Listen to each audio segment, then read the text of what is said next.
Om Swastiastu, salam Nusantara dimanapun berada. Ini channel YouTube saya yang pertama. Di sini saya ingin mengulas sedikit tentang di zaman milenial ini apakah kita harus percaya yang namanya dukun atau tidak. Jadi menurut pandangan saya,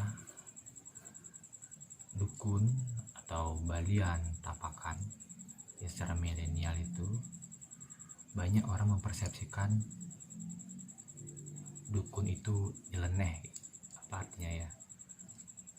Udahlah, nggak usah lah, itu zaman sekarang nggak usah. Sebenarnya seperti ini, kalau kita berbicara yang namanya dukun, itu bahwasannya dukun merupakan warisan Nusantara. Cuman ada saja oknum-oknum yang tertentu menyalahgunakan keberadaan dukun itu.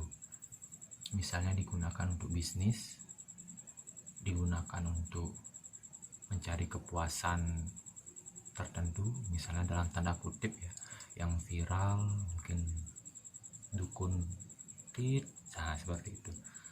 Jadi sebenarnya siapapun orang yang menyalahgunakan peran dukun tersebut, dia akan kena kutukan nanti yang bersangkutan ataupun keturunan ataupun keluarganya. Jadi keberadaan dukun ini sebenarnya secara saya pribadi ya, berdasarkan pengalaman ya. Di sini saya juga akan mengulas pengalaman bahwasannya dukun ini artinya seperti ini. Dia adalah perpanjangan tangan ke Yang Maha Kuasa melalui perantara untuk menyembuhkan orang atau memberikan suatu petunjuk seperti itu. Berbicara masalah dukun ini, silakan kembali ke masing-masing percaya atau tidak berdasarkan pengalaman tiang ya. Jadi bahwasanya dengan keberadaan sang dukun ini benar-benar bisa membantu dari mereka yang tidak bisa menembus secara kasat mata. Dengan keberadaan dukun ini sebenarnya memudahkan sesuatu yang tidak bisa dipecahkan, yang sesuai dengan nalar manusia seperti itu. Jadi menurut saya pribadi ini tidak dipaksakan siapapun yang menonton. Jadi bagi kalian yang mengalami pengalaman entah itu orang pintar, paranormal yang terbukti, bersyukurlah.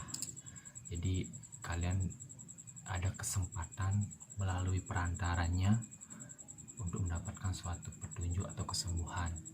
Misalnya kalian kena non medis seperti kesambat, atau mungkin ada orang yang tidak suka mengerjain kita, jadi cepat kayak gitu. Makanya dengan keberadaan dukun ini sebenarnya warisan Nusantara yang harus dijaga. Jadi tidak boleh ada oknum yang sembarangan mencatut nama dukun atau balian atau tapakan sehingga citranya jadi miring gitu. Nah sebenarnya juga disampaikan bahwasannya seorang dukun ini juga tergantung dari tujuannya dia terbentuk. Ada mungkin tujuannya pertama adalah untuk kebaikan, ada yang untuk kejahatan, baik penengen, jahat ngiwe gitu. Jadi bagi mereka yang anggaplah orang yang tidak suka, mereka mencari dukun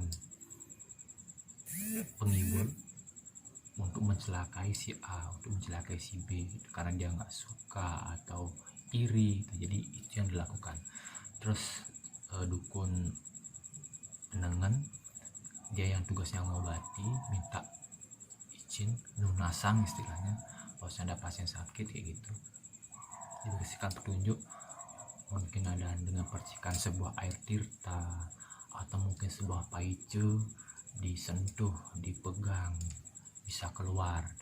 Bisa kalian saksikan kan di TV-TV, di YouTube itu ada seorang dukun yang memang bisa komunikasi, badannya dipinjam, dia oh ternyata ini sakitnya seperti ini, oh ini sakitnya seperti ini kayak gitu.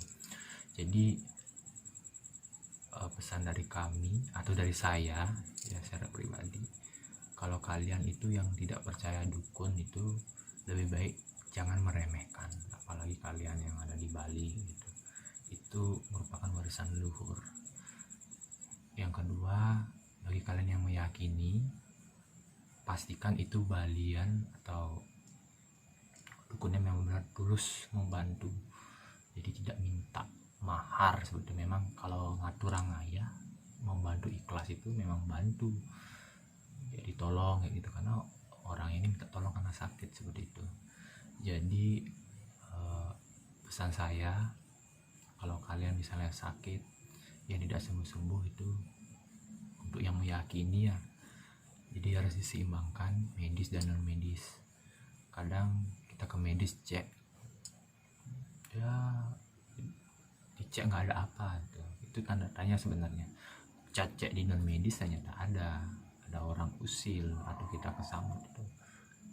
Jadi itu perlu dijalankan gitu. Dan tentunya sebelum kita jalan menuju yang namanya pengobatan non medis, kita minta izin dulu sama, kalau kita kayak di Bali itu sama leluhur di Kemulan. Mungkin kalian yang non Hindu minta izin kepada Tuhannya, saya ingin berobat di sini, saya sudah pasrah, saya sakit seperti ini gitu.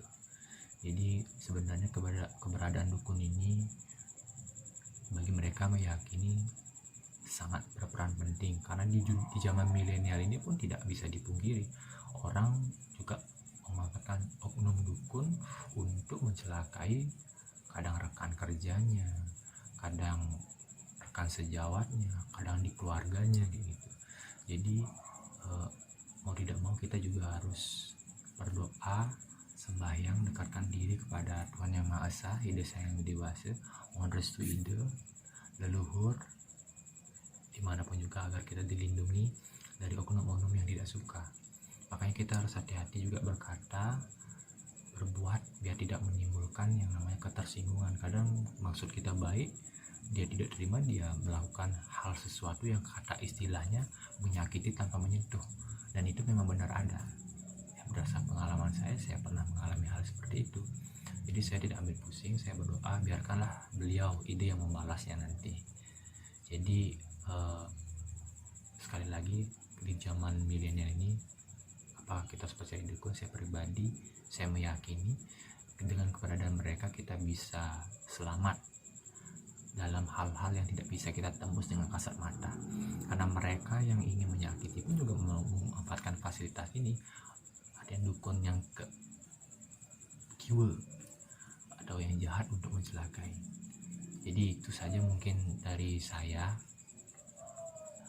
Jika kalian setuju dengan pendapat berbagi saya ini yang secara sederhana, silakan. Yang tidak setuju abaikan saja. Jadi kalian yang punya pengalaman tentang seorang dukun atau bagaimana bisa komentar di bawah. Jadi nanti kita bisa saling sharing, kita sharing positif ya keberadaan dukun ini. Jadi mari kita jaga warisan leluhur ini agar tetap ajeg gitu ya. Dan ingat, jangan sembarangan mengambil peran ini gitu. Apalagi kalian menyalahgunakan peran ini. Hati-hati.